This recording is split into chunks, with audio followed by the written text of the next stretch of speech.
database.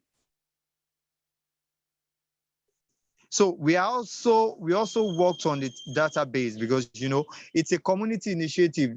One of the things when it comes to security is how do you fund the whole process. Establishing it is not the major issue, but sustaining it. So we came together with the community, had several meetings with at the palace, and at some point the elders nominated youth to get data about the community in terms of number of houses, number of streets, so that they can know how to spread fee or levy people. And at the end of the day, after the meeting, we did the mapping of the community, and we have about 4,000 houses in the community. So a levy of 1,000 naira was placed on each house. So up to date, each house pay 1,000 naira for general security levy. And it was through the mapping that we got to know, mapping of streets and houses, that we got to know the exact figure that could work and will be fair to everyone. So the next slide, please. Yeah, so continuous cultist activities in recent time is a major threat in Lagos and Nigeria at large. Several secondary schools across nation, even more worrisome is some private primary school, have been overwhelmed by cultist recruitment. And this is what we face in Oworo.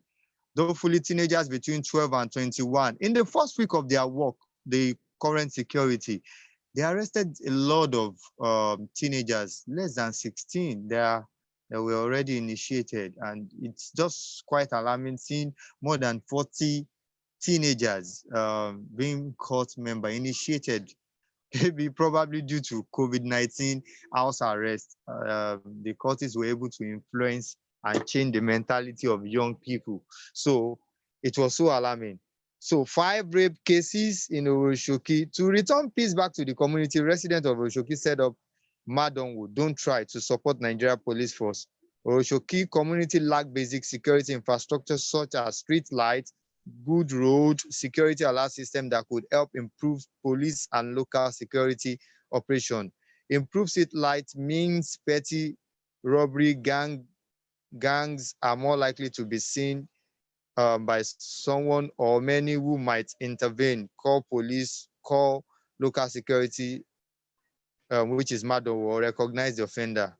So in 2020, Oworo Youth Forum designed a Oworo security assessment form, a Google form. So this is one of the major research and data we collected. The next slide. So I will quickly go through the data we collected before we started this security thing. So one of the data is to get security data about the community. One of the questions, we did a Google form, it's actually a Google form, and we send it because our structure in Oworo Youth Forum is that we have at least 5 youths in all the streets across the world, about 170 streets in the community. At least we have 5 youth representatives from there. So if we need to get any information about a particular street, it's easier. So you get information from Adewumi Street saying some boys came to rob. Instantly everybody is aware through the platform. So does your street have security? We found out that majority of the streets in Oworo does not have security. Does your street have street gate? About 60-something% who does not have street gate. If yes, how many security? If yes, how do they have this street gates at both ends? You find out that some have at one end, the other end does not have street gates. The next slide. Does your street have access road or points to the main gate? Now, we found out that in slum community or some streets in Oworo, there are several access routes apart from the main gates. A lot of streets in Oworo have several access routes that when these guys come in, they just go out from those streets. So it's not easy for police or security to apprehend them. So we highlighted those access routes to make sure to plan for the current security that we're coming in. Do your streets have street lights? Vast majority of the streets in Oworo does not have street lights, so it's always dark at night. So these are the security challenges that we face before starting the initiative so that we would know where to start from and how to solve the problem. So the next question, if yes, are they always working at night? Majority, even those that have street lights, majority of the street light does not work. The next slide. So have you been robbed before? So robbed before, your loved one before. So you find out that virtually everyone in the community have been robbed or attacked by these guys before. Was the case? Now, this is the interesting part. And in fact, this fact make us just stood at having our local security outfit, which is, was the case reported to the police? Virtually all the cases of robbery, court clash in Oworo were not reported to the police. And the reason is very shocking. Vast majority of people said they can't report to police because they do not trust our community police or police in general. Some set of people also said they have that fear that if they tell the police are friends of these guys, they work with this guy, they will end up telling those guys that this particular person reported you and these guys will come back to them. So if you have a system like that, if a country is running to that trend, then it means our police system is not helping situation because there is lack of trust. If yes, would you I can't see this thing. If yes, were you or your loved one charged a fee by the police? Yes. So some people said they did not, when they went to station, they charged them, they had to pay before they report. So these are major challenges. I'm so sorry, Mr. Shell, to interrupt you. Yeah. I was wondering if we could just speed up the presentation because we'd like to get to our other speakers and actually have a discussion on the Okay. presentations. Okay. Okay. Thank you very much. Okay. Thanks. So the next slide. Next slide. So let me quickly go. Next slide. Next slide. That's the analysis. Let me quickly rush through it. Now, these are complaints. We just craft out. This is just 3 complaints. We have more than 300 cases within the time frame of a year. More than 300 cases. We just extracted some of this because this is Google reports. So the next slide. Now, so these are what we printed out to discourage cultism in the community. The community printed this out and it was pasted on all walls and all streets in the community. Next slide.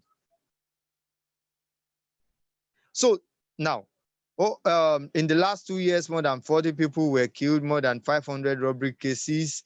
This is Obasanjo. Obasanjo is a notorious criminal cultist leader of Aye that was killed. The guy on blue happens to be a pastor, so he was also killed. Like 3 innocent people were killed last year. Next slide. Now, so one of the things we were able to do now is also to engage the community to install street lights and street gates. Next slide. So this is also another street, installing street gates. So since the COVID March till March this year, about 29 streets installed a new street gate for security reason. Next slide. Yeah. Next slide. So this is our action plan. This is our action plan. You can get the report from Ludi. So the next one. Next slide. So to install CCTV camera along major roads in Orosoki, because we try to set aside some fund from the security trust fund to install security lights, CCTV camera, and get vehicle for security. We are currently doing that. So the next slide. The next slide. The next slide. The next slide. The next slide. Next slide. Next slide. Oh, is that all?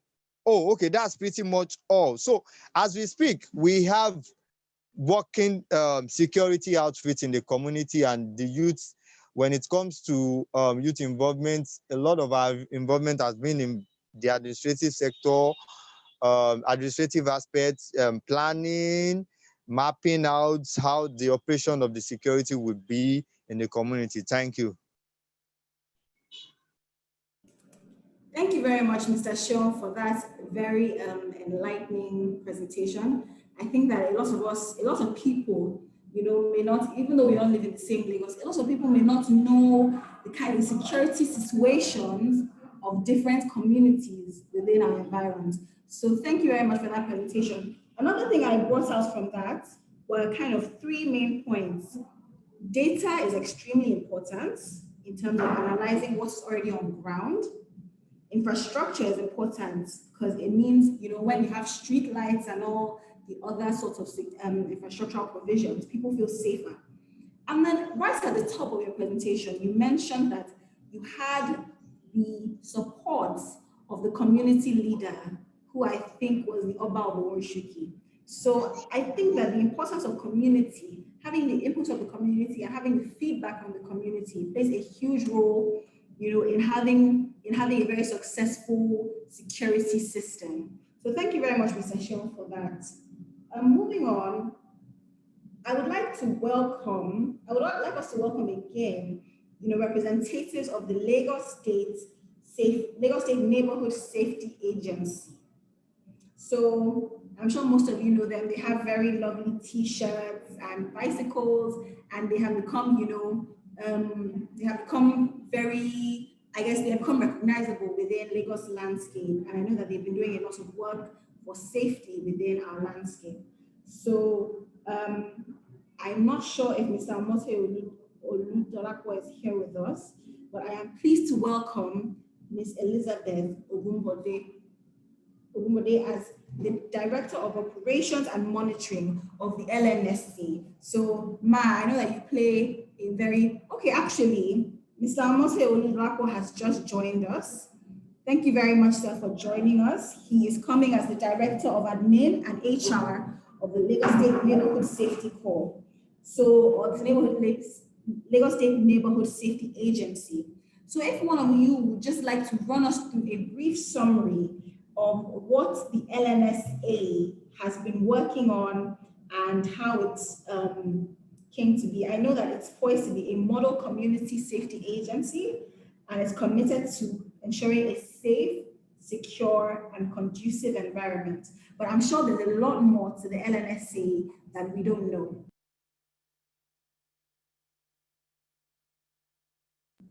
Yes, can I please invite Mr. Dolapo, Mr. Omote Oludolapo, to speak on that, please?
Mrs. Elizabeth Ogunbode, can you please take that question on behalf of the LNSA?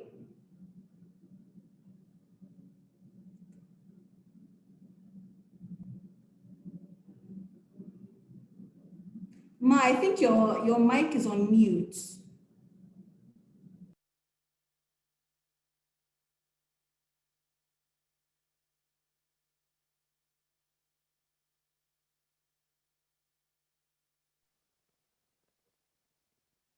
Good afternoon, everybody. Can you hear me now? Hello? Yes, we can hear you. Thank you very much. Okay. I'm Ogunbode Elizabeth Oluremi. Director of Operation LNSA. We've been taking series of steps as an agency responsible for security in Lagos State to ensure the state remains safe for the citizens. Number one, we carry out beat policing in various communities in Lagos State. We put our officers in beats to ensure everywhere is safe. We operate two shifts, morning and night shifts, officers in this, and utilize close relationship with the community members through CDA, CDC to strengthen our synergy with the police for effectiveness and to encourage cooperative efforts to make our neighborhood safe. We also carry out patrol typical of foot or bicycle to provide more interaction between LNSC officers and community members to ensure that neighborhood is safe, more so that the patrol team join the regular police for night patrol to ensure that our neighborhood remains safe. We also make our beats call surveillance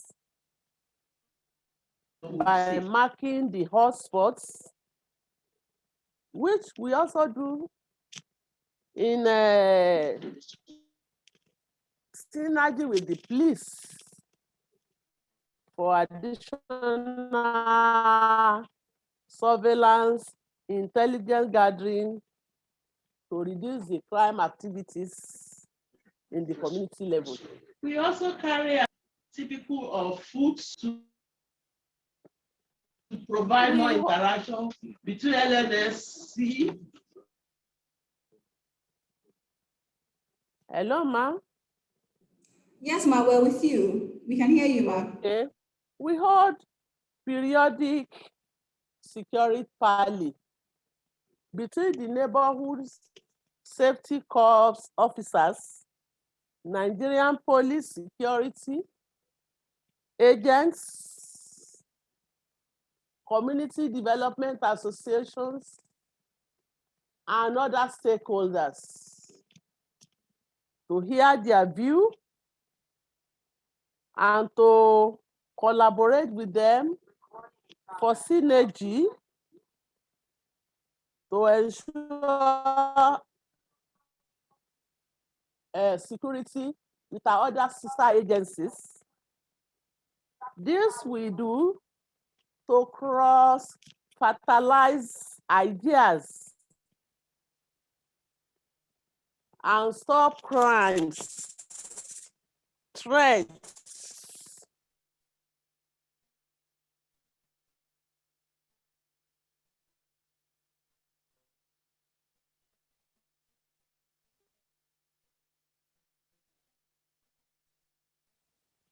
and other within our communities.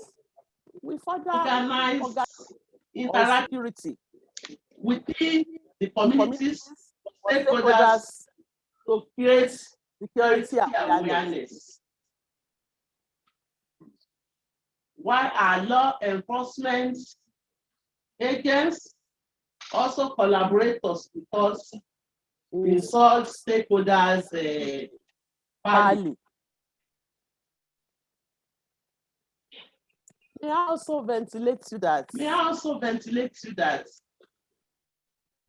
We have another section with us, that is intelligence units, who move out in Mufti to gather intelligence reports or information that are useful for our officers in their. The ones in the beats can burst into criminals' hotspots. We now get the police to round them up. We are not relenting our efforts. We also try to carry out an advocacy tour. This we do periodically in the 5 divisions of Lagos State. We have Ikorodu, Epe, Badagry, Lagos Island, and Lagos Island, Epe, Badagry. That's the 5 divisions. Thank you very much, Hello? Ma, for that. Hello, Ma, can you hear me? Yes, I actually have a very important question for your agency, LNSC or LNSA, Mr. Oludapo Omo. Sir, I think you may be able to answer this question. The question is, why in your professional experience, or what do you think the reason for the spike in insecurity is over the last couple of years? What would you peg it to? The rise in insecurity. Your question again? Sir, what would you peg the rise of insecurity in the state to from over the time period? Why do you feel like insecurity in the state has gotten worse over the last year or so, or the last couple of months? Over the last 1 year. The security situation over the last 1 year.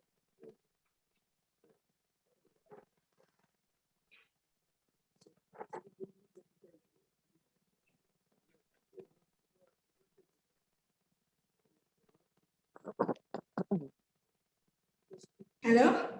Is anybody able to answer that question? Anyone at all from LNSA?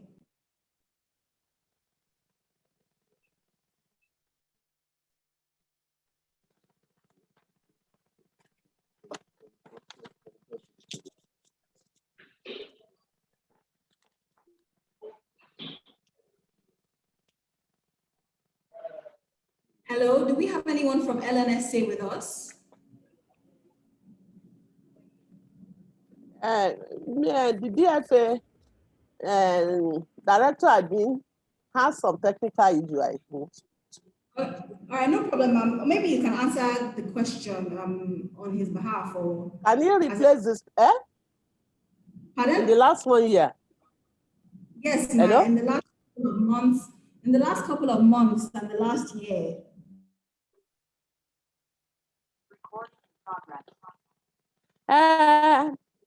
The agency has been able to put in our efforts. In the last 1 year, in area of community policing, participate in rescue mission, building collapse, traffic control, and some other distress call from Lasema or any of the communities, either fire or any other distress call. And we have been able again in the last 1 year to do the policy of inclusivity. We have been able to do some other security agents like the vigilante,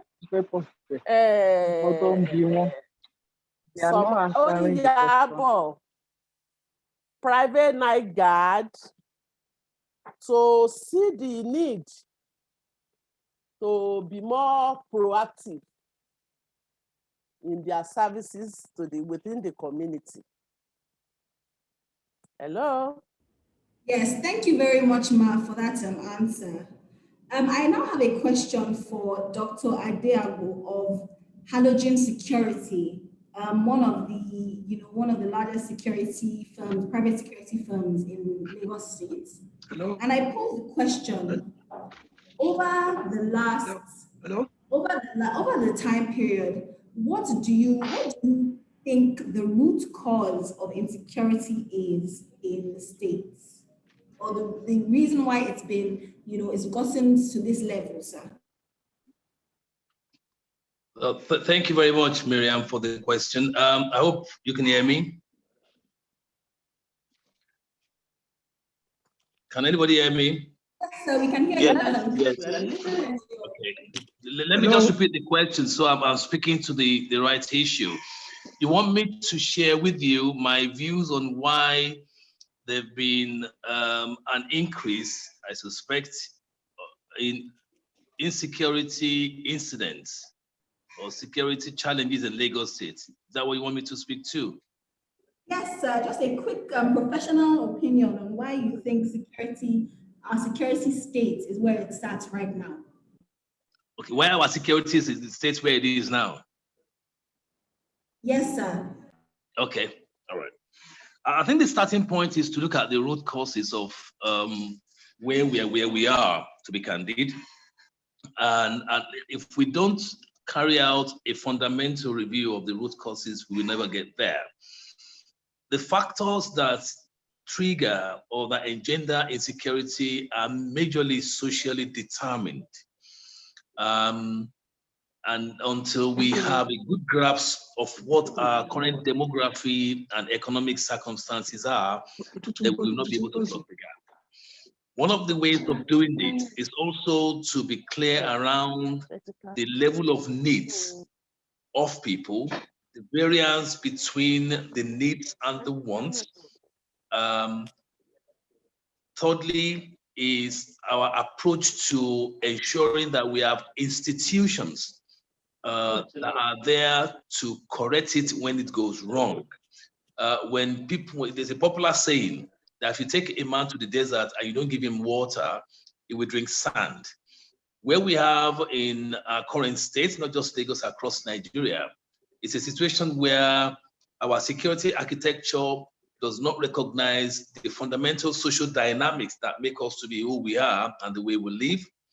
There is no security strategy that defines what is expected of the state versus what the citizens should do. There's limited engagement of the citizen in terms of security solution. It needs to be bottom up.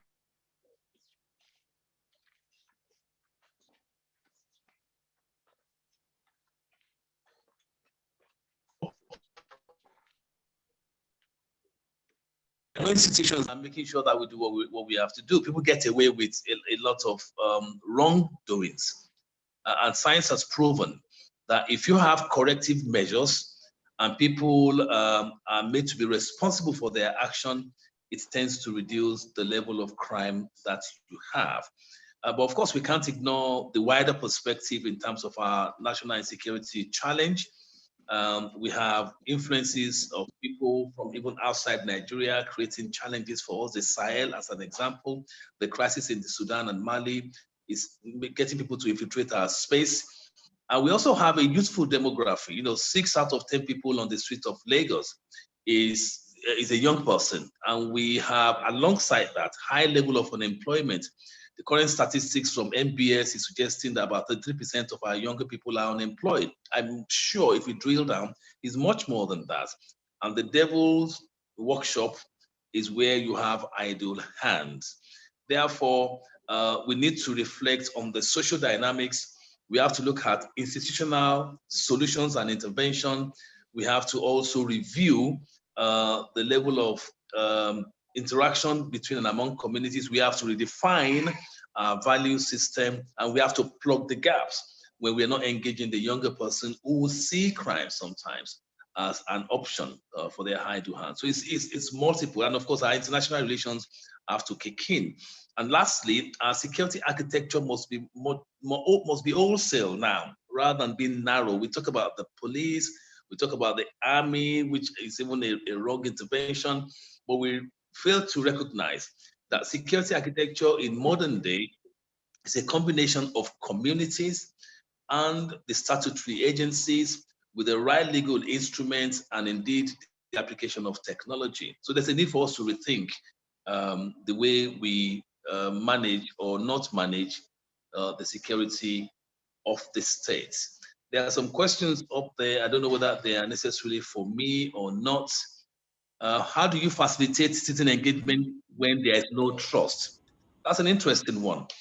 There's the concept of the ladder of engagement. I don't know whether many of us are aware of that concept. And there are 9 elements within the ladder of engagement. At the lower level of engagement is what is called coercion or educating, where you more or less tell people what to do, and or you inform people of what they have to do. When you do that, you are not really engaging. You are actually more or less what's what I'm looking for? You're patronizing people when you do that, and that happens a lot. Especially in the nature of the socio-political construct we have in Nigeria. What we need to start to do is to move up the middle of the ladder, and that will require consultation and meaningful engagement. And that's the middle B. What does that mean? It means before you do anything for the people, a popular phrase in Europe is nothing about us without us, which means before you even start to look at the security need of a community, I like the Oworo Youth example, you must ask the people first, what does that mean to them, and get them to be part and parcel of developing the solution. So they see themselves in terms of the reasoning and the thinking and the policy and the practice and the intervention you put forward. The last level, which is an idealistic level to a certain degree, is co-design and co-production. This is where the people are part and parcel of designing the solutioning and the intervention that you're going to put in place. And it creates a higher sense of ownership when you do that. And that is what we need to start to aspire to do. And when you do this, what you will recognize is that the nature of the security intervention and architecture required in Oworo Youth as an example is going to be fundamentally different from the nature of the security system and architecture you will deploy in Lekki or Ikoyi and indeed Yaba and Surulere, because each one has its own DNA and its own characteristics. So until we get to the middle level of citizen engagement, which is consultation and meaningful engagement, and aspire to the higher level, which is co-design and co-production of the solution, we will not be able to tackle our security challenges in Lagos State and indeed across Nigeria. Let me pause here for the clarification. I hope that's been helpful in terms of my own little thoughts. Thank you. Thank you very much, Doctor. I think that was very, very insightful. And I just want to allude to what you mentioned about institutional reform, that, we really need to start rethinking our security infrastructure. And I feel like, we're not quite there yet, but I feel like the LNSC as a security outfit, homegrown in Lagos, has really, I think it's a step forward, and it's a correct way of thinking about security within Lagos. And I know that there's a lot of political things that come into it regarding who is responsible for security. But I think that there are ways that we as a country are sort of moving forward on security. So I thank you very much for that very, very very informative and very thoughtful reply. And I think that Mrs. Ogunbode has left us at the moment, but I just want to thank her for her very, very in-depth summary of what the LNSC has done in Lagos and what they are continuing to do. So my next question actually before we open up the floor to questions is to Mr. Omotwe of LNSC. And it's really just to gauge, sir, what do you, in the future or moving forward, seeing as LNSC is not the police or necessarily a community, it sort of stands in between the scale of security that we have not clearly defined within the country. What do you envision or what do you hope for the future of LNSC in solving some of our security challenges within the city?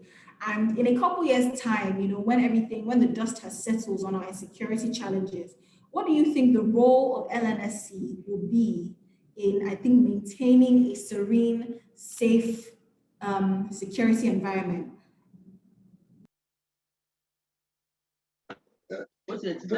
Thank you. I hope you're hearing me. I hope you're hearing me now. Hello? Yes, sir, we're hearing you loud and clear. The floor is yours. Hello? Can hear you. I hope you're hearing me. Yes, sir, we can hear you. I believe you're hearing me. Thank you. Yes, sir, we're hearing you loud and clear.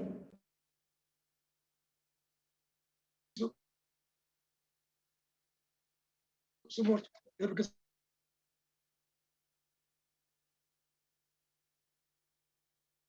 I've been having some technical issues with my system.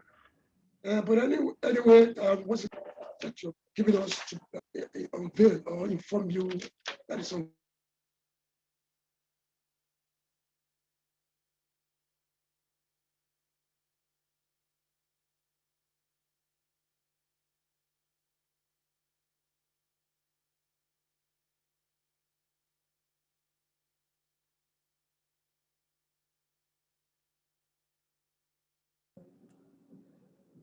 Mr. Amote, are you still with us? We cannot really hear you. It's not so clear. I think you're muted as well.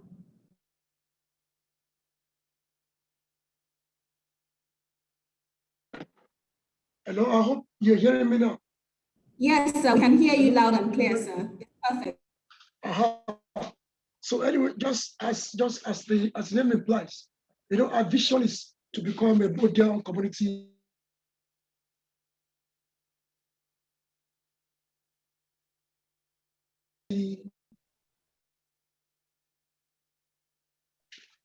safety agency that is committed to care and conducive environments. We are doing our very best to live up to this expectation.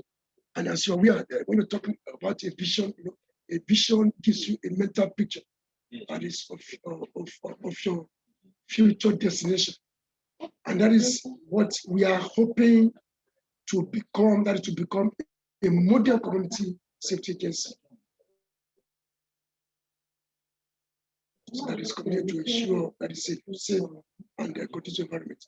And in doing this, I want to put it up, it was put in place as an ingenious way of policing our communities.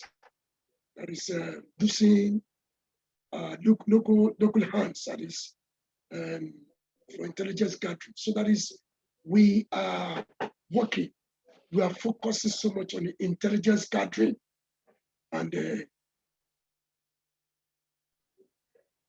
that is assisting the police and other security agencies in Lagos State to be able to achieve this. And that is, in doing this, we are hoping to build more. That is on that is partnering with the community, the police, and other relevant security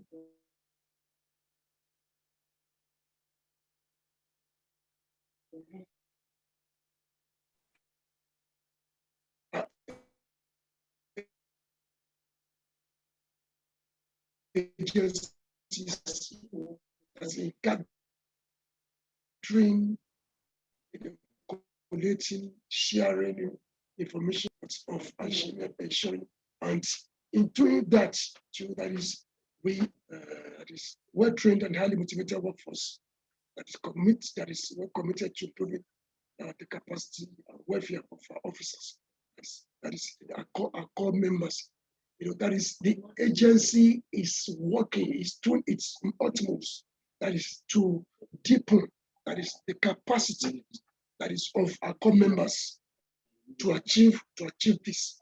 And the state government is also helping the agency in this regard, because our focus is to enhance public safety through community participation.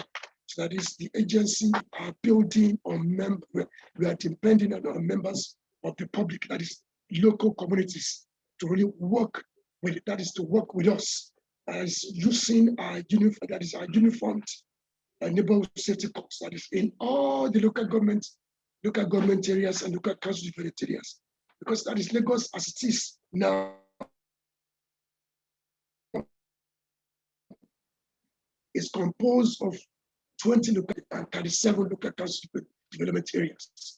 And in working, that is, it's part of our strategies is to make use of even that is vigilante groups in the state. See, that is the grassroots.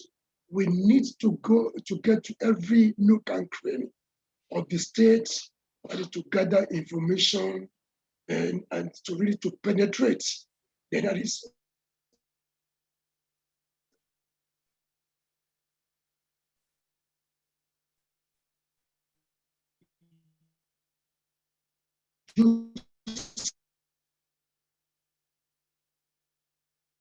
seeing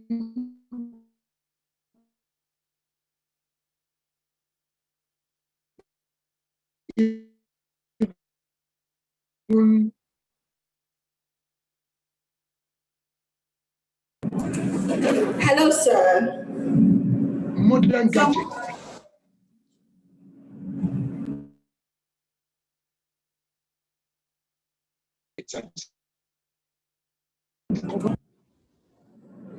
Mr. Amosoye, the service is not so good, and I think we've actually just, okay, he's here.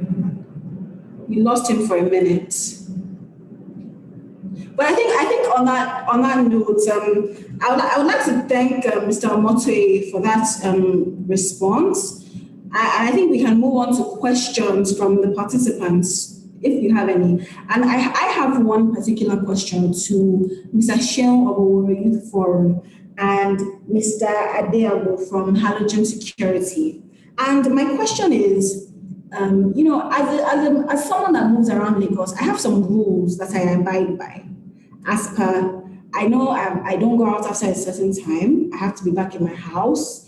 How I put my stuff. Do you have any tips or like any security measures that you feel citizens should abide by? And I know Mr. Sheon, experience with the community, with the Oworo community efforts, that I'm sure there were some things that you advised your community members to do to protect themselves. Anyone can start first, really. Thank you very much. Adeabo here. I'll just say one or two things so I don't take too much time.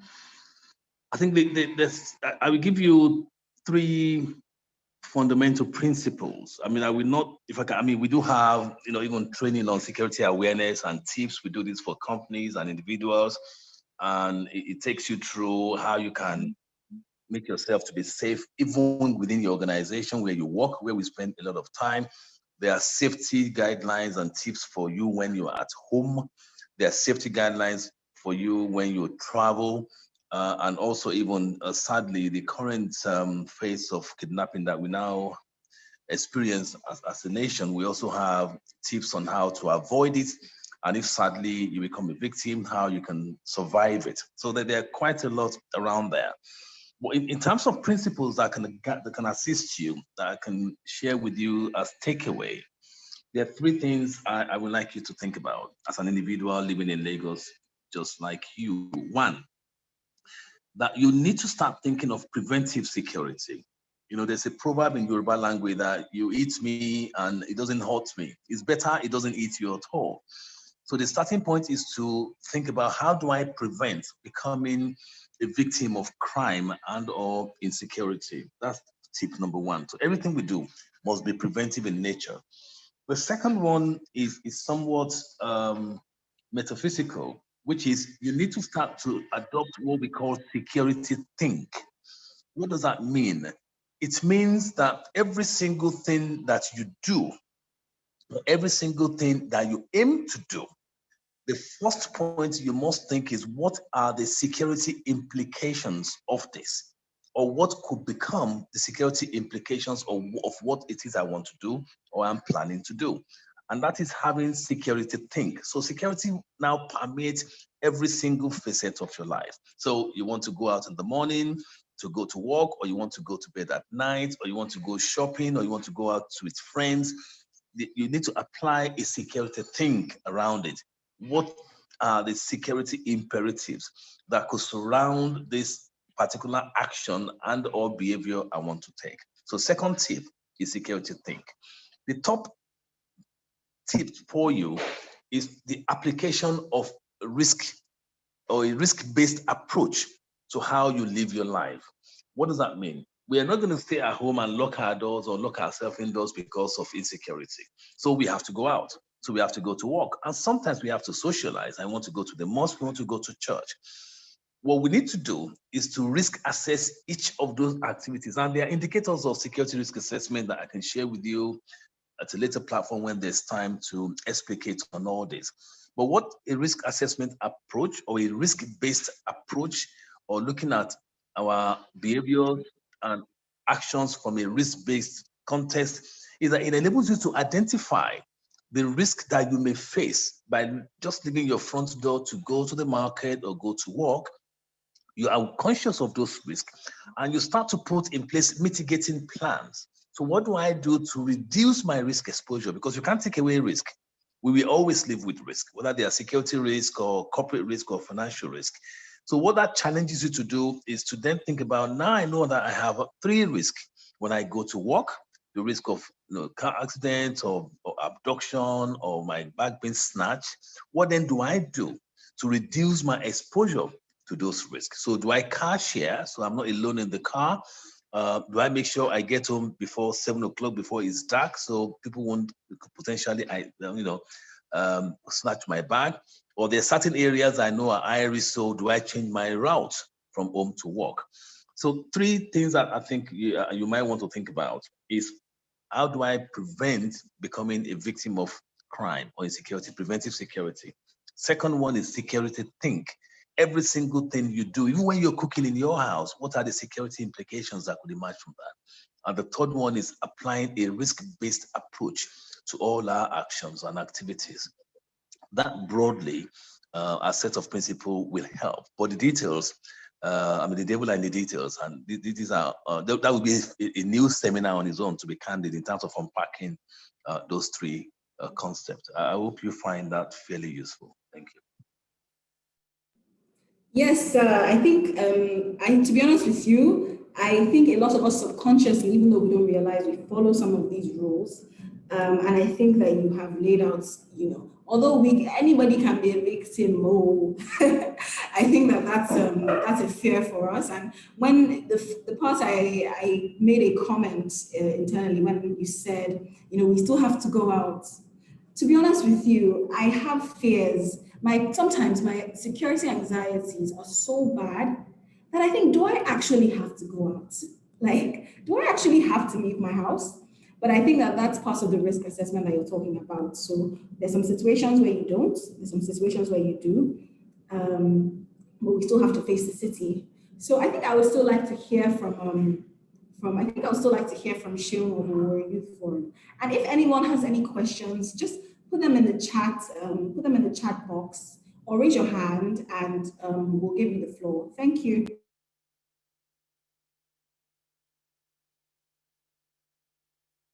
Hello? Hello? Mr. Shion, we can hear you loud and clear. Yeah, so, I'll be saying this is how we do her when we were faced with the challenge.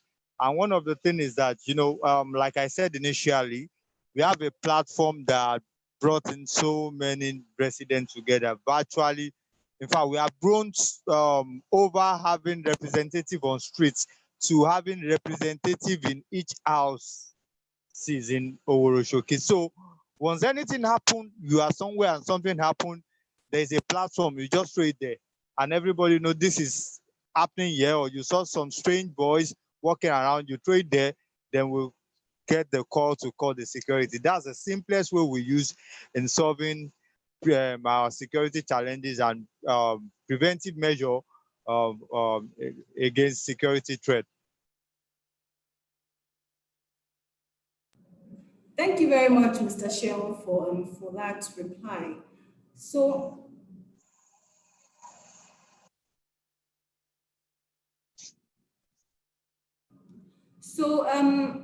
Yes, I think we have some questions. We have a question from Adeposi Adeogun, and he goes, in this discussion, it was highlighted that state security efforts do not recognize the realities of the social and economic complexities of our society. What are these complexities and how exactly have these been ignored? So maybe we can have LMSC speak on this, seeing as they represent the states on this matter.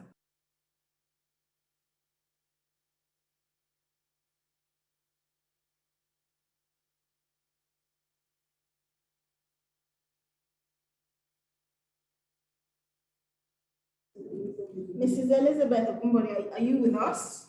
Perhaps you could speak on the question. It was highlighted that state security efforts do not recognize the realities. So she has been having admin and HR. So she's been having network challenges in joining the meeting.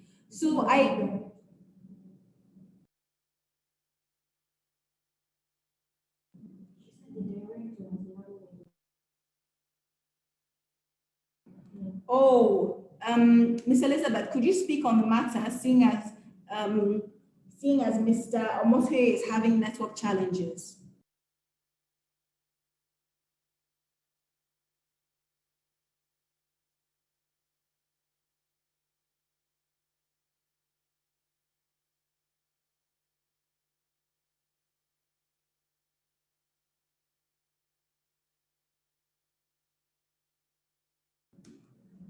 All right, I think that she is also experiencing network difficulties. So let's pose the question to Halogen.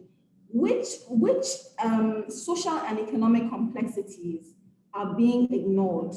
Which do you feel they are specifically? Dr. Adeago, are you with us? Yeah, I'm still here. Can you hear me? Yes, sir, we can hear you. Okay. I mean, that's a very good question, and it's quite deep. And I will just cite one or two examples, and I'm not suggesting that is all it is. I watched a video clip recently about Japan. And in Japan, for example, when you cross the street, whatever your age, whether you're 4 years old or 2 years old or you're 70 years old, as you cross the zebra crossing, you're expected to pause, turn back, and bow to say thank you to the person that stopped for you. And in Japanese schools also, the children are the ones that clean their schools before they leave school. In fact, some of them actually are the ones that cook in the kitchen. If they don't cook, they'll be the one that will serve their colleagues during lunchtime. The point I'm trying to make here is the retention of value. And because of that, statistics has proven that Japan has one of the lowest crime rates internationally. So the first thing that we have ignored is values. As social values, as a people, as social value, as communities, as social value, as a nation. I remember many years ago, my grandma used to tell me a story that in the villages in Yoruba land, when you have farmers going to farm and they pick up fruits from their farm that drop from the tree, like mango or orange, they put them on the roadside, and we now, on top of that set of fruits, maybe put 3 or 4 stones, which indicated that you are charging 4 cowrie shells for that fruit. When they come back, they expect three possible scenarios. One is the fruit will be there, nobody will have touched it. Second scenario is somebody has bought it and they put 3 or 4 cowrie shells there to say, I've paid for it, and the money will be there. Third scenario is that somebody who is hungry and have no money will have stopped, eat the fruit, leave the peels of the fruit on that same spot to say that I had this. I was hungry, but I didn't have any money. And any farmer will be comfortable with any of those 3 scenarios. That's because there were values that determined what was criminal, what was fair, what was social justice. So we've lost values. That's the first one.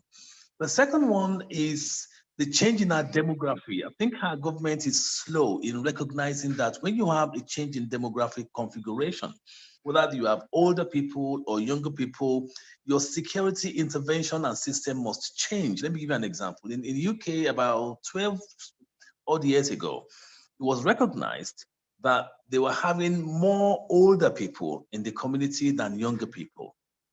So when they measure crime, crime was actually 1 digit in percentage, but the fear of crime, going back to the comments made earlier, was averaging 72, 74% every year, which means people are afraid more, but they're committing less crime. And the reason why people are more afraid is because they are older people. And you know, when you are old and you are alone, of course you'll be afraid. So UK started dealing more with the fear of crime as opposed to crime itself. And that was when they introduced, for example, the community policing that were carrying no guns, carrying nothing really. They're just going around and knocking on doors and becoming friendly. And neighborhood watch then became, the approach to community security. So the second point in terms of ignoring, as was stated, is the fact we don't carry out reflective approaches to looking at what we look like, what we feel like, how we are configured to determine what our security intervention will be. We have younger people, of course, then you expect possibly more crime and a different approach to how we deal with security. The third one is the state of our economy.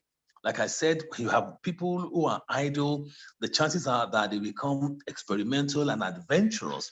And in some cases, their experimentation and their adventure will stray into the ambit of illegalities. So potentially we have more crime. And what you do then is to start to engage these free hands or these younger hands, keep them busy, keep them tight, keep them occupied, engage them at the highest level of citizen engagement, let them be part and parcel of solution. Because if you're part and parcel of building something, the chances are you will not be part and parcel of destroying it. But we have that population that are unemployed, the economy is not looking good, and you are not engaging them even mentally. That, of course, in itself is causing us to experience what we experience. And the last point is around the nature of the world itself. The world has changed. It's now a data-driven world. It's now a digitized world. Technology is changing the way we communicate. I mean, we're having this on the Zoom platform, for example. The way we communicate, the way we relate, the way we walk, the way we worship, the way we shop, and the way we make friends. Some of us have thousands of friends on Facebook. Therefore, the nature of crime itself will also change. We're experiencing more cybercrime in Nigeria, causing more damage than street crime as we speak. Even though we have the examples of Oroshoki, but if you look at the coloration of criminality in Nigeria now, and you put some costing around them, cybercrime is costing us more, in fact, 6 times more than what we experience in terms of people stealing your bag. I mean, when was the last time you saw somebody stealing television sets?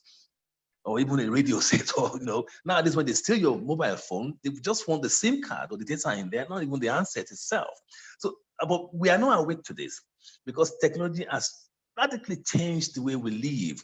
Therefore, the nature of the law we have and the systems and architecture we have needs to start to reflect that. Unfortunately, we have a police system that is far from this reality. We have a military system, of course, they're meant to be external facing, that is also quite far from this reality. And we have a community construct and governance system that is also not awake to this reality. Therefore, the interventions we are applying is not reflecting how the world is shaped and molded now as a result of digitization and technology. And this is the reason why I believe we are where we are. So loss of value, limited understanding of the demographic and the shifts that comes with it, And of course, our intervention is not reflecting the new world that we now live in.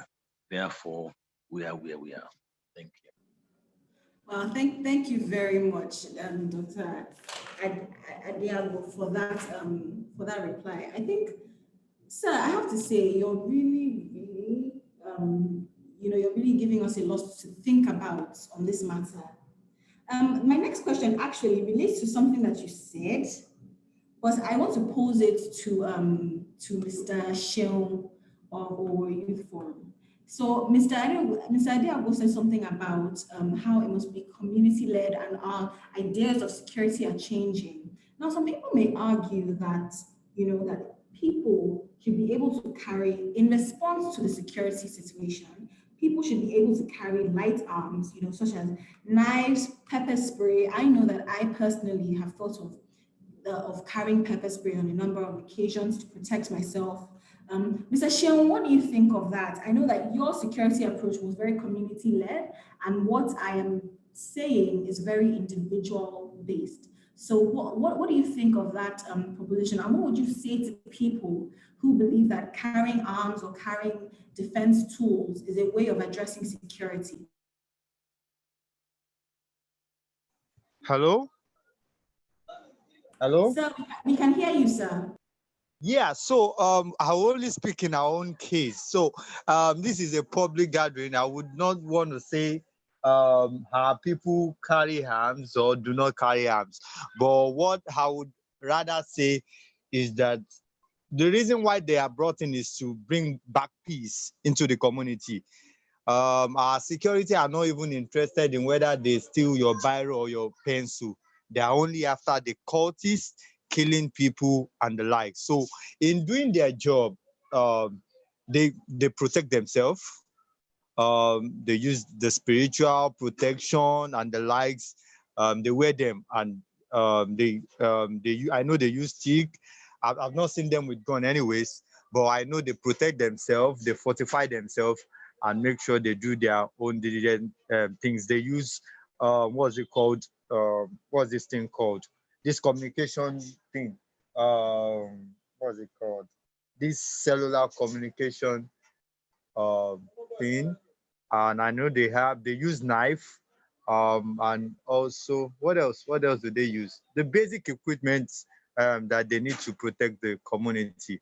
But much importantly is fortification, where even if those boys face them with guns and the like, there's no way they will get injured or get killed, because they faced them on several occasions and nothing happened. At the end of the day, they were able to apprehend them. So I think they just use the normal protection which they need to protect themselves uh, against any attack from those bad boys. Thank you very much, Mr. Sheon, for that. I think that what you've described is it's a two-pronged approach. So on one hand, you have to defend your person. On the other hand, I think you must also come together as a community, because that way you'll be able to leverage more power in terms of protecting yourself. So we have a question from Abashokunbi. It goes, I find what has said about personal risk assessment interesting. However, I was wondering about interventions within the built environment itself that has been considered for creating a safe city. So I think this has a lot of relevance to what Mr. Sheon said about installing street gates and street lights and that sort of infrastructure and how it contributes to safe cities. And the next question is,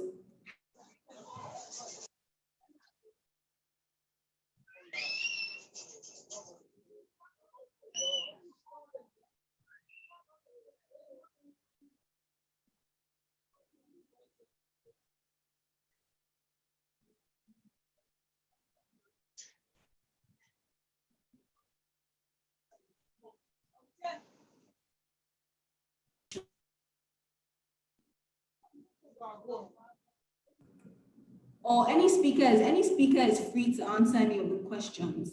The first question is, I was wondering about interventions within the built environment itself that has been considered for creating a safe city. And the second question is, how can more vulnerable people like women and children be considered when creating a safe city?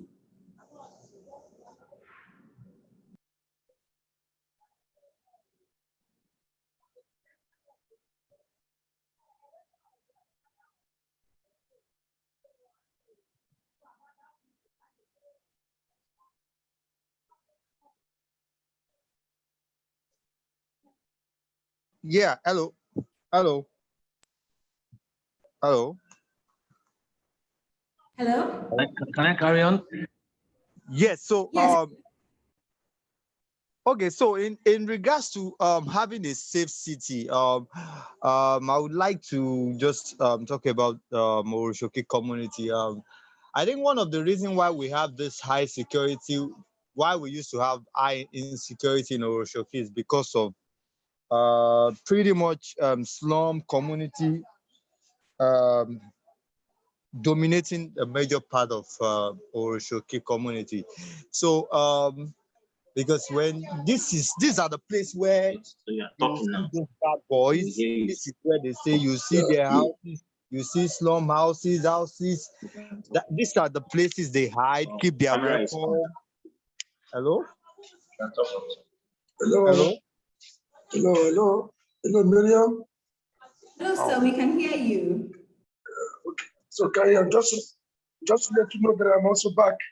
I've been having technical issues, so I'm using the phone. So when No you need problem, me, sir. We welcome you back to our discussion. okay, yeah. Mr. Sean, please go ahead.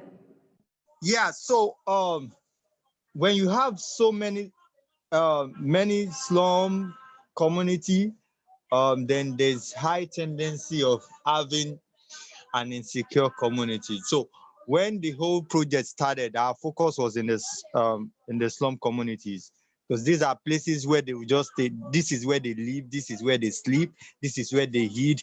And for a stranger to even go to those locations, then you have to know you might not come back with your things, because there are several routes. The way the communities are built are in such a way where you can move from one room to another room, from one house to another house, and nobody, not even the police, was able to apprehend them when they were there. So one of the ways in which we can improve or have a safe city to reduce our slum is to reduce our slum. And that's what I've learned in my own community. Because the more you reduce slum, the better in terms of security. Thanks. Yes, thank you very much, Mr. Shio. And I think the next question, how can more vulnerable people like women and children be considered when creating a safe city? Hello, do you still need us on the line? Yes, sir, Hello, please, you Miriam. can go ahead and answer the question. How can more vulnerable people like women and children be considered when creating a safe city? Okay, women and children, how can they be involved? How can women and children be involved? Yes, sir. Or how can they feel safe within their city? Yeah, okay. Well, women and children, anyway, we should see it as a responsibility to protect them. If we see a public safety that is as a joint responsibility,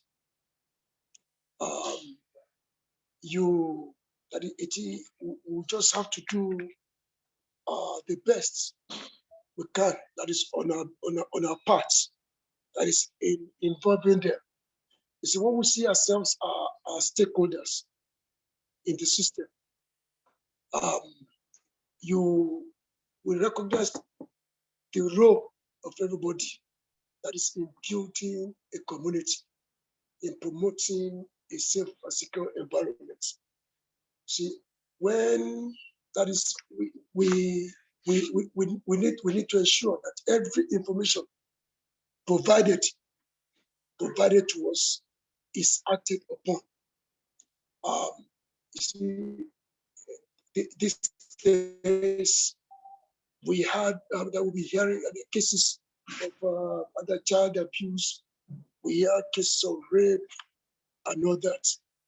So that is, as citizens and even as government agencies, all of us, we should sit as a responsibility to work together and ensure that everybody is protected.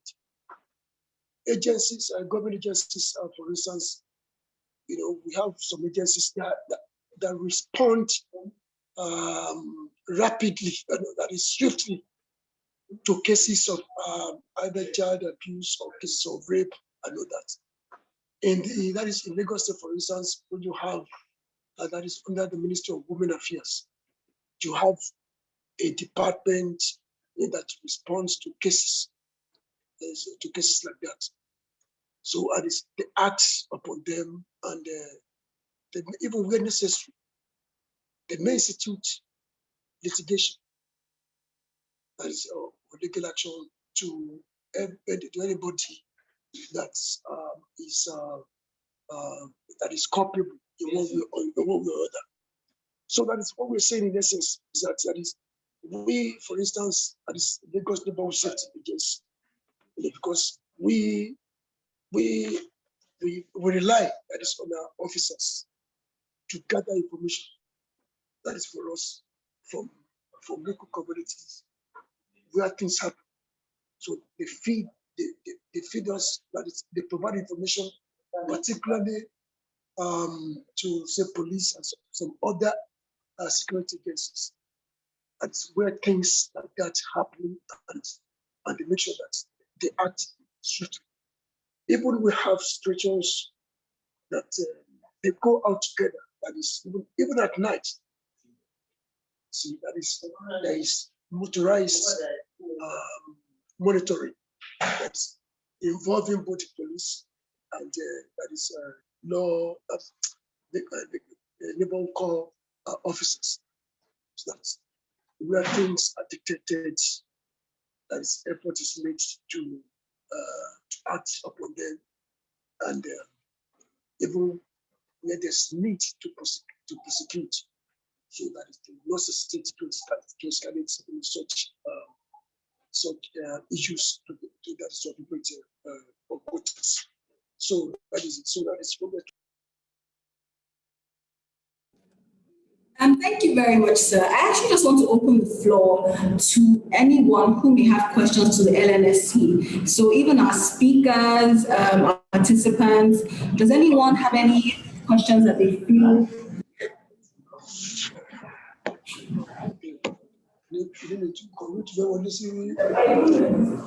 So that is what we say. So that is, in addition to that, I have my colleague on ground, that is the Director of Operations and Monitoring, who can still provide some additional information. So if you allow her, because she's a specialist when it comes to field operations. So where crimes are detected and appropriate actions are taken to ensure that something is done against recurrence. So please allow Mrs. Ogubode to also say one of the things in this.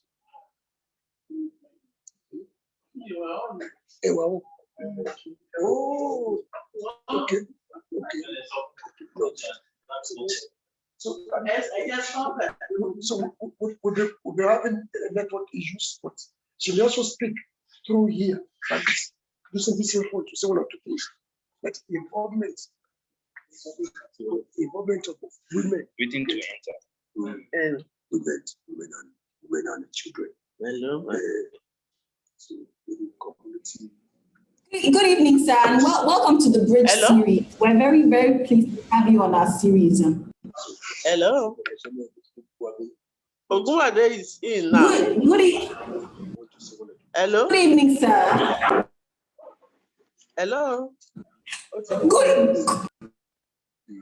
Ogunwade is in now. Yes, good evening, sir. I think we have welcomed her back to we have okay, yes. So I've just accepted and she's joined the room. We thank all our LNSC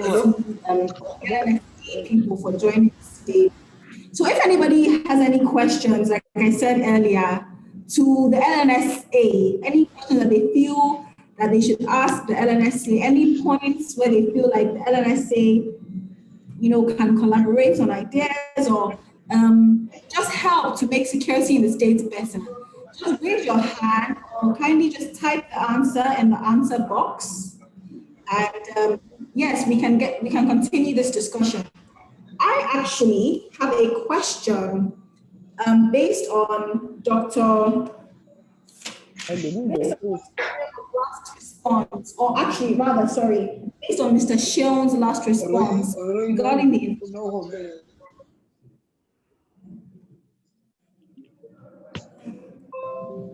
yes, and he mentioned that clearing the shanty towns or clearing shanties helped in alleviating.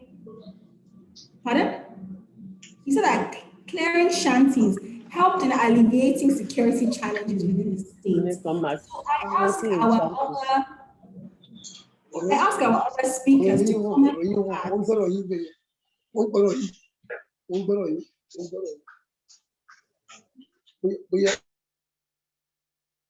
Yes, apologies for that. I ask our other speakers to comment on what they feel or how they feel about the destruction of shanty towns in to help in security. Because I think on one hand, Mr. Shion, some people may say that clearing shanty towns actually just Sir, Yeah, sir, so I can you didn't say we should clear shanties. What I'm okay. trying to say is we should develop our shanties, our slum community. We should upgrade them to have the Yes. necessary security apparatus that normal, formal community or street do have, like street lights, well-defined layout, and the likes. You don't have to destroy or clear shanties. It's not done anywhere. Yes, I completely agree with you on that approach. And I agree that a slum upgrade will help our security challenges within our city. So I have a question to Dr. Adeago, and it's regarding what can we learn from other states, especially our neighboring states, who are going through maybe even worse security challenges than Lagos. How can we learn from them, and how can we implement that into our own security challenges? Thank you. I mean, let me quickly comment on the last comment before I answer that. I think we need to be very cautious about language, because what we call slums or shanties are home to other people, some people. So let us avoid any nomenclature that could be socially deemed negative. To some people, that's their home, that's their community, and that's their lifestyle. In some cases, that's their choice of lifestyle. So like Sheon said, it's about how do we support them to ensure they have a safer and more secured environment, whether it's in an estate in Lekki or is a community in Morocco. It's about ensuring that we have what is called secured design, which is even in planning those communities, the security and the safety infrastructure and system are built in, whether they're high-rise or bungalows or they're on top of rivers. So going back to your question around what can we learn? I mean, in Nigeria, we struggle to learn because most states are really dealing with their own unique security context. I mean, if you go to the Northwest, for example, where in the last 4 months, we've had more deaths in the Northwest than the Northeast. From the Northeast, it's followed by the Southeast, and then south, then southwest. So currently, in terms of the correlation of insecurity in Nigeria, measured by numbers of deaths, Southwest has the lowest recorded deaths. Having said that, Southwest is not also that safe. So I struggle to look at what is it to learn when all the regions have more deaths recorded in terms of insecurity compared to the Southwest and indeed Lagos. We did a study recently on school security, and we discovered that 72% of schools that were attacked and or abducted were in the Northeast, again followed by 7% from the Northwest. Actually, Southeast recorded none in terms of school attack, even though they now have some challenges in places like Imo and others. So the coloration of insecurity are different and they are local.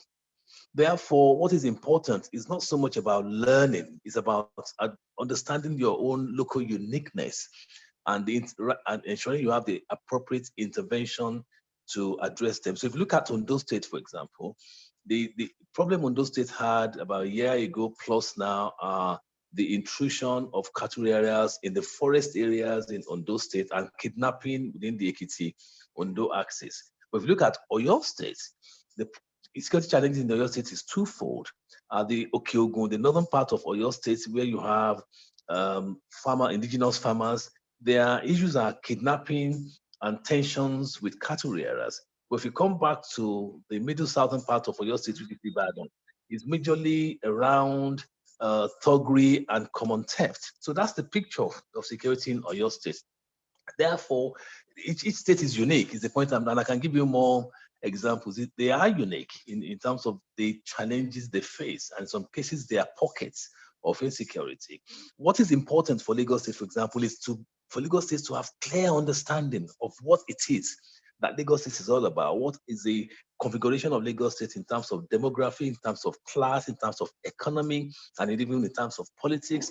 Therefore, what insecurity could emerge as a result of that unique map. Therefore, what intervention? This to me is a starting point. That's why I'm really, really impressed with the work that Sheon is doing in the Orochiki area, starting from data. We need to know what we know, and we need to know what we don't know. We need to commend Lagos State, though, because the system they have, the architecture they have, and the institutions they've established are really unique. The Neighbourhood Corps, for example, is unique to Lagos State, and some other states have copied that. The Lagos State Security Trust Fund was the first in Nigeria, and many states have come to Lagos State to learn about how that could be done, and some are already doing that, from the southwest to the southeast to the south to the north. The Lagos State traffic management system, the LASMA guys, are also fairly unique, and many states have copied that to manage transportation.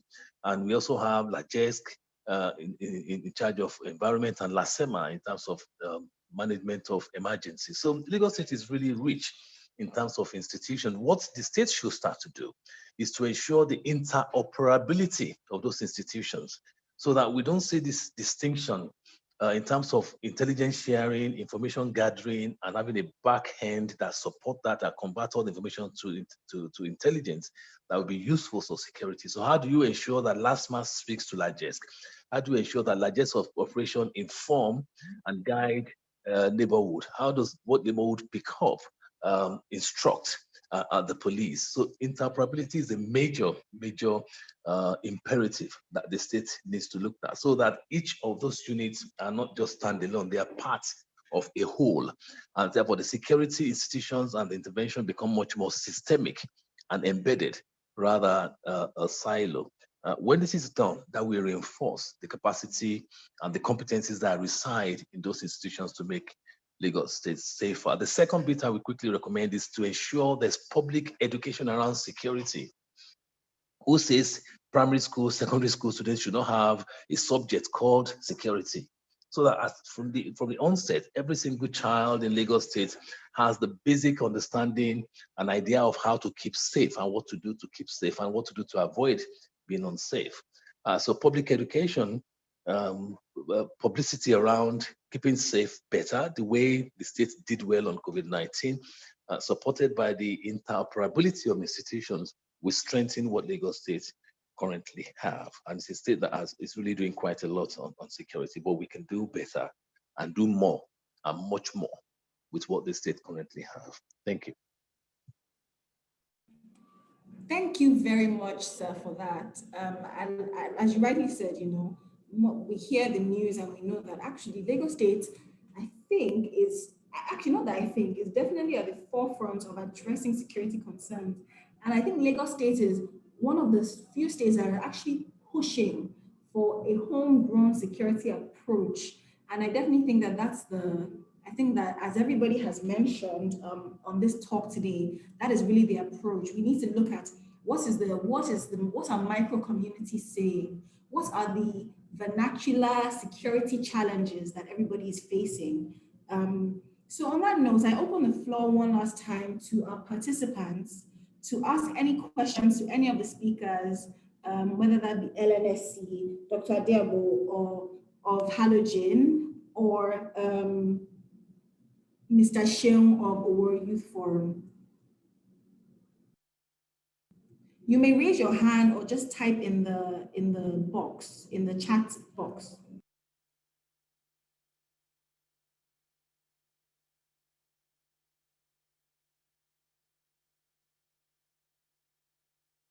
All right, so we have a question from Larry Shagaya. He says, thank you for the series.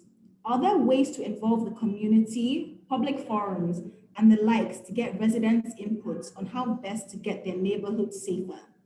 Is this part of LNSC's mandate? Also, is the Lasura agency still around? So I think I can answer the last question. The Lasura agency is still very much around. They're operating within Lagos, and I think it would be maybe we can have a conversation on how urban renewal, as Mr. Sheung has rightly said, with the upgrading on shanties and slums, can actually be a part of the security approach. It needn't just be about carrying arms or patrol. It can also be about a long-term feeling of security. Then the next question, the question before that is, are there ways of involving the community, public forums, and the like to get the residents' input on how best to get their neighborhood safer? Is this a part of LNSC's mandate? So I'll open the floor to LNSC, and I think that is Mrs. Ogunbode. I think that we're using her device right now to communicate. And yes, we'd love to hear a response on that question. Are there ways to involve community, public forums, and the like to get residents' input on how best to get their neighborhood safer?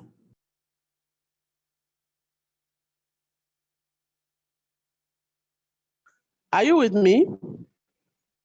Yes, ma, we can hear you Hello? loud and clear. We can hear you loud and clear, ma. Okay. Okay.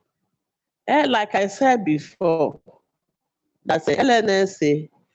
We don't just operate alone. We operate with the communities. And Lagos State operates open door policy.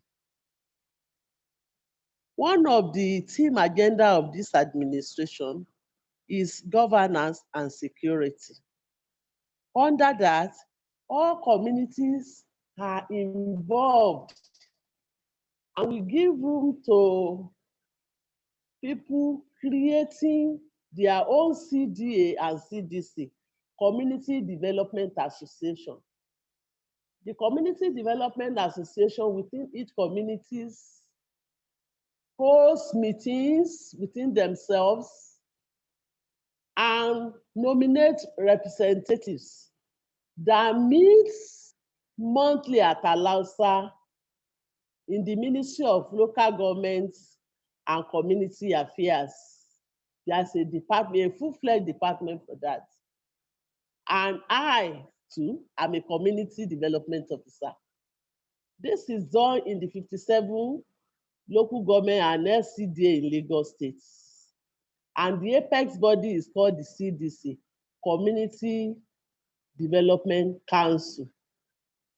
The council, during their meetings, send their reports through the ministry, through the director community to their commissioner there and through to the governor of Lagos State.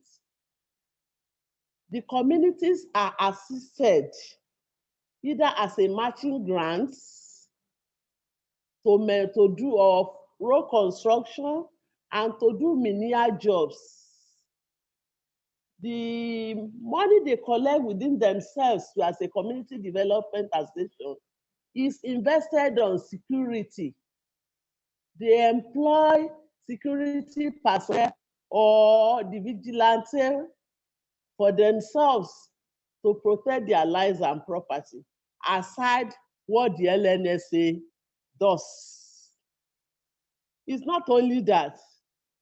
The government of Lagos State also holds yearly community festival with them. They call it Community Day. And they are also assisted with vehicles. These vehicles are used to patrol their community on their developmental programs. And as for the women and children in the communities, they are not left behind. They have women development centers wherein they learn some skills that can improve their social status. For the children, they are well protected, and we have child care departments in the Ministry of Youth and Social Development. If you cannot afford to care for your children or your child, you can transfer them to government homes for proper caring. But some parents used to get scared of their children being fostered to putative parents. Lagos State operates in a law of inclusivity. Everybody is carried along, the artisans, the educated, the high and low. Nobody is, segregated. And I want you to know that government alone cannot do the job of security. LNSA as an agency alone cannot do it, and neither the police. Every one of us should gather and cooperate. Counseling matters. We should make use of information that they give us. And if you see something, say something. Don't keep quiet. If you say something, you have empowered that person. And through that, you will have exposed the negative plans of the evil people. Afterwards, crime is not written on our face. You don't know what can happen to your next neighbor. So we should be our brother's keeper to keep our community safe.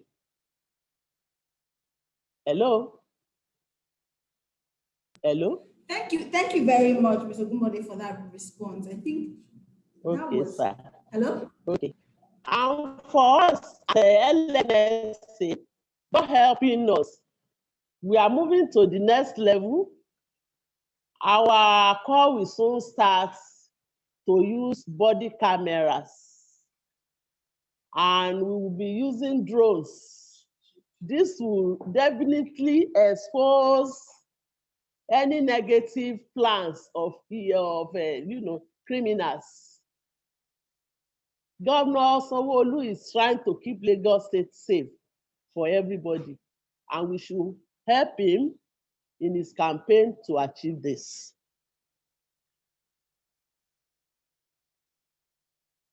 Our core officers are the king of road, so everybody should try in his or her community to make their own contribution to achieve this.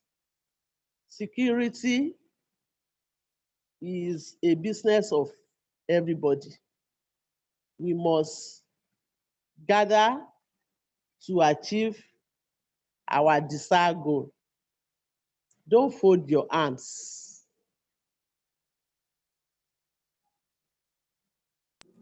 Ìgbéga Thank you very Èkó, much. ìgbéga Èkó, àjùmọ̀ṣe ni o. Wow, Ma, that was actually a perfect ending to that very informative, very informative presentation. We thank you very much for that. And to be honest with you, I think this harks back to, you know what, Ma, like you rightly said, Lagos State is doing a lot. LNSC is doing a whole lot. And I think that there's a lot more to come in the picture. But the truth of the matter is that unfortunately, people just don't feel safe, but I know that, LNSC is working to change that mindset, to put in things that will make people feel safer. And it takes me back to what we mentioned in our last bridge series, which was on community involvement. And somebody mentioned, all these different players. We have Halogen on one hand that's doing a lot of work in security. LNSC is also doing a whole lot as a government authority in security.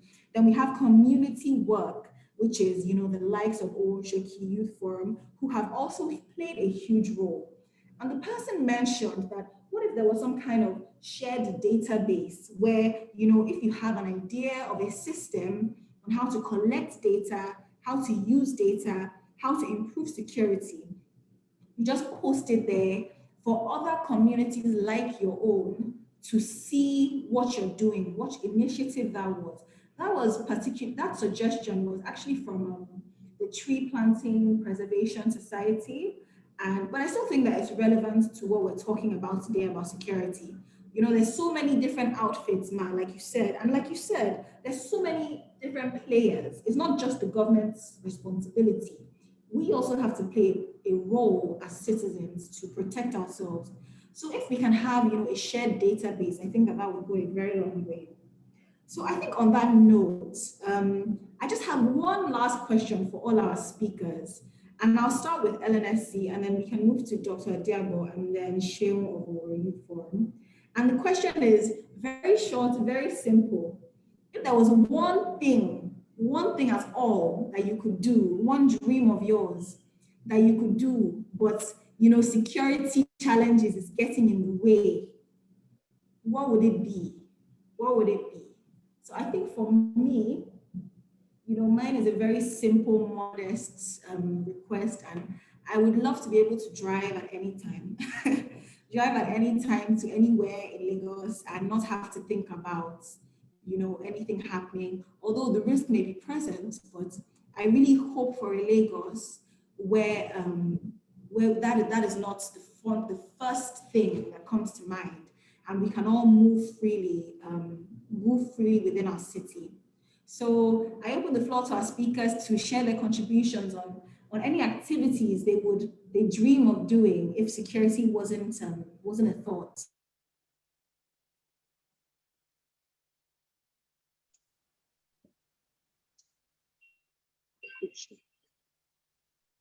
Hello.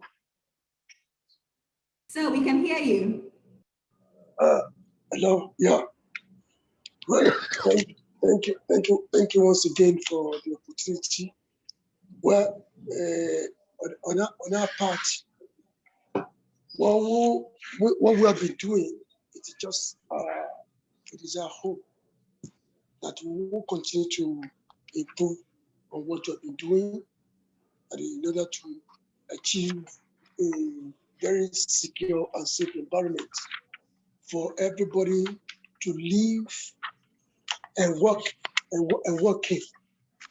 And not only that, we are expecting that Lagos State will continue to be an attractive tourist destination that is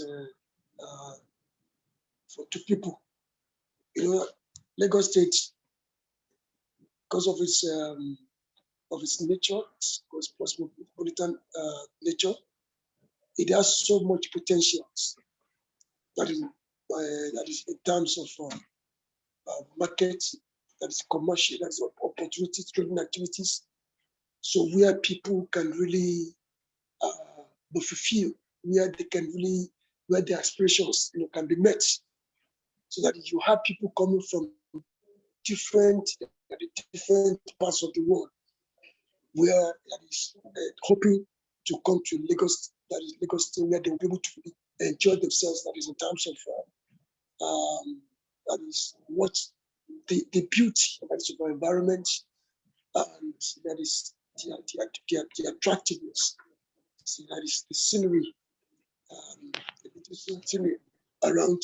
So that it is our hope, and it is our dream too, that Lagos State will be that place, that is the place where people will continue to feel safe, that is to really enjoy themselves, that is in terms of we're talking about leisure, as people should really be able to relax, people should be able to trade, people should be able to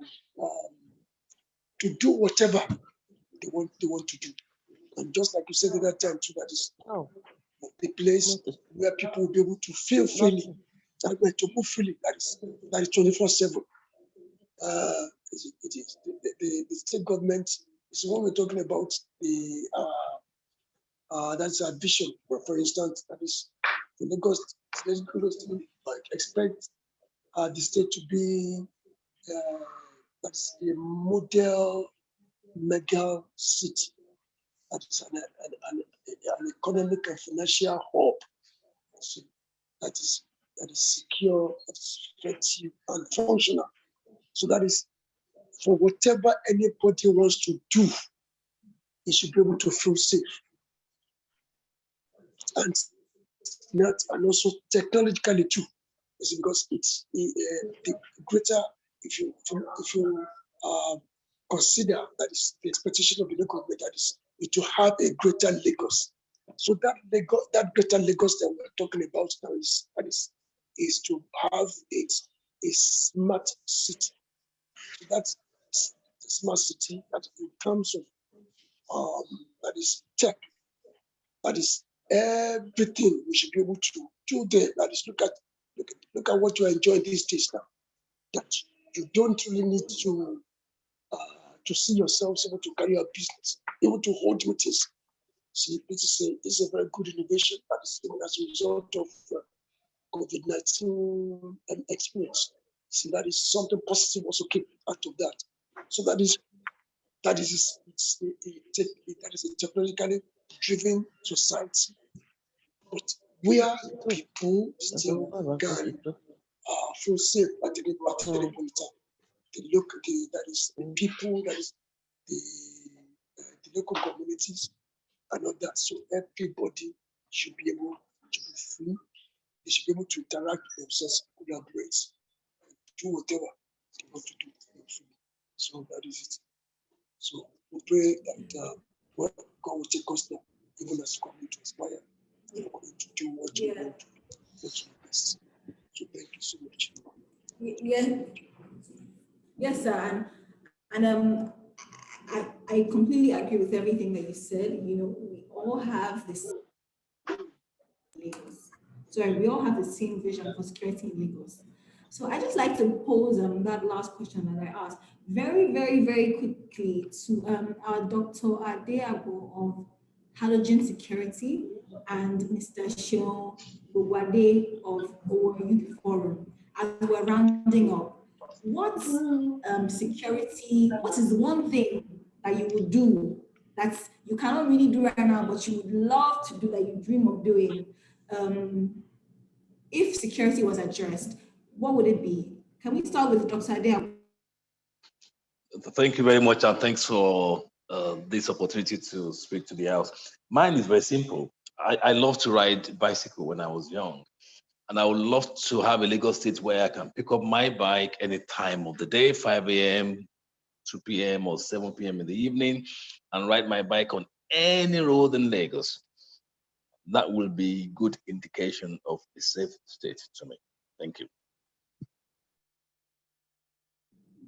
Yes, I think that's amazing. Bicycling? In fact, do you know what? I'm just going to do a quick, what's the English? I'm going to hype an event that Ludi is actually hosting next week, which is World Bicycle Day. So cycling is a huge thing, in Lagos, and I think it has a huge potential.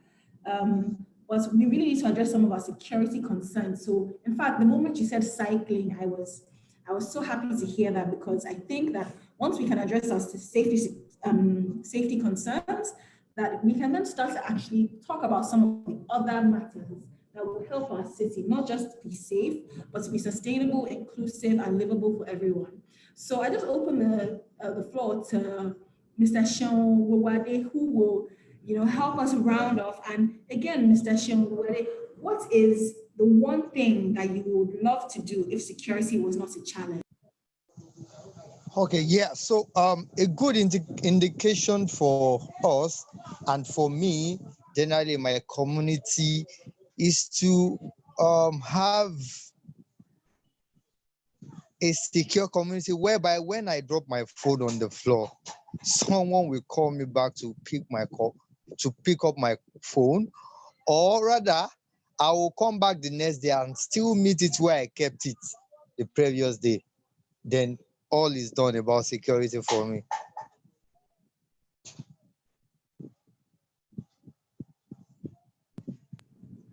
Thank you very much, Mr. Sheung. And just to completely wrap up our conversation, I would love to ask Ms. Elizabeth Ogunbode to answer, and I think especially as a woman, she may have a different perspective.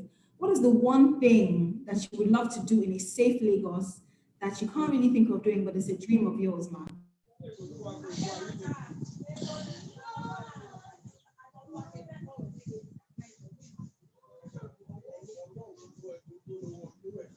Ma, I think you're muted at the moment.